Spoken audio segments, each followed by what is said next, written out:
I just got done watching the Wing Nation interview with the management team from Hoosier Tires, where they got into explaining why production is slowing down and why prices are being increased, and it is entirely Hoosier's fault. Entirely. During the 2020 pandemic and during the 2020 lockdown, when there was absolutely no form of racing going on anywhere in the world, the brilliant management staff at Hoosier Tire Racing decided, let's continue production. So, during a time where there was no form of racing going on, they decided to spend all this money on raw materials to make the tires. But here's the problem. Nobody was buying them because they were in a lockdown. There was no racing going on. They were making no money. They were just spending money on all these raw materials to make tires that nobody was buying. So what happens when their warehouse is full of tires and they ran out of funds? They decided to lay off nearly half of their employees. And that's exactly what they did. But here's the problem. You're left with no money, a warehouse full of tires, 3 or 4 employees left, and then the lockdown's lifted up. Again, everyone's allowed to return to work. But here's the problem. Nobody returned to work that they lay off at Hoosier because they were sick of the shit. They were sick of the terrible management. So they had a warehouse full of tires, no employees. They got all the tires out. Now the warehouse is empty. Now they have no employees. The warehouse is empty, no employees. What do? You upcharge. And that's exactly what they did.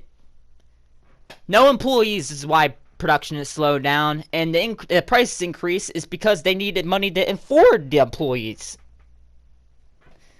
It is completely their fault. And, my question is, why would they want to continue production in racing tires in a time where there was no racing going on anywhere in the world? I don't know the answer to that. I really don't. It does confuse me, just like it should confuse everyone else. That was such a... that's so dumb. It's honestly amazing how this... I don't understand how dumb you can be.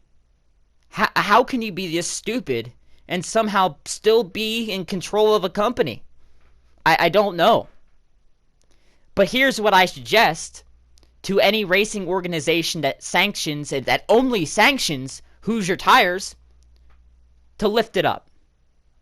Make American racing, make American racer tires legal.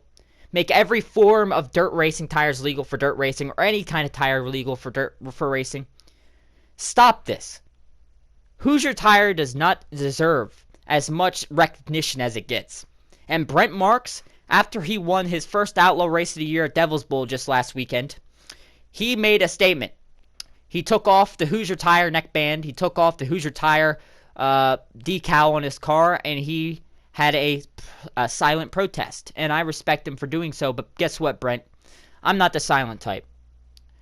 And that's exactly why I made this video. To let everyone know that Hoosier Tires is ran by a bunch of fucking idiots. They're ran by a bunch of fucking idiots who don't deserve any of our business. So to any racing track or racing team that sanctions Hoosier Tires, I suggest you rethink that decision. Unbelievable.